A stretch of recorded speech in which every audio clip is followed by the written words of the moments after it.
हम ज़ॉम्बीज़ से घिरे हुए थे, लेकिन मेरी बहन ने मुझे बचाने के लिए खुद ज़ॉम्बी वायरस से संक्रमित कर लिया। हम दोनों के बाल आपस में जुड़े हुए थे, इसलिए अगर जल्दी कोई रास्ता नहीं निकाला, तो वायरस मेरे शरीर में भी फैल जाता। लेकिन इससे पहले कि मैं कोई उपाय सोच पाती, बहन अपना होश खो बैठी और पागलों की तरह मुझ पर हमला करने लगी। किस्मत से मुझे एक लकड़ी का तख्ता मिल गया, जिससे मैं किसी तरह बच गई।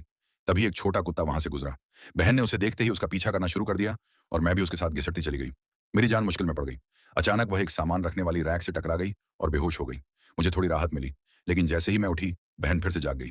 वह उस कुत्ते के पीछे जाना चाहती थी, मगर हमारे जुड़े हुए बालों की वजह से वह आगे नहीं बढ़ पा रही थी। डर था कि कहीं वह मुझे पहचान ना ले, इसलिए मैं जल्दी से एक तरफ छिप गई। मैंने आसपास देखा और मुझे एक तेज हेयर ब्लीच का डिब्बा मिल गया। मैंने बिना सोचे उसे हमारे जुड़े बालों पर डाल दिया और फिर आरी उठाकर बाल काटने वाली थी। लेकिन बहन का डरावना चेहरा देखकर भी मुझे उसमें वही पुरानी बहन दिखाई दी, जो बचपन से मेरे साथ थी। मैं उसे ऐसे छोड़ नहीं सकती थी। मैंने आरी फेंक दी। फिर मुझे एक शॉपिंग ट्रॉली मिली। मैंने सावधानी से बहन को उसमें बैठाया और मजबूती से बांध दिया। इसके बाद मैं उसे साथ लेकर इलाज की तलाश में निकल पड़ी। काफी मुश्किलों के बाद मुझे एक सुरक्षित जगह मिली, लेकिन दरवाजे पर मौजूद गार्ड ने देखते ही पहचान लिया कि मेरी बहन संक्रमित है। उसने दरवाजा खोलने से मना कर दिया। मेरे पास कोई और रास्ता नहीं था। मैंने बहन को बांधने वाली लकड़ी हटा दी और उसे आगे जाने दिया। बहन को देखकर गार्ड डर गया और तुरंत दरवाजा खोलकर भाग गया।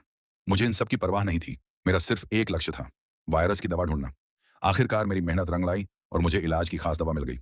एक इंजेक्शन लगाते ही कुछ ही देर में मेरी बहन फिर से पहले जैसी हो गई।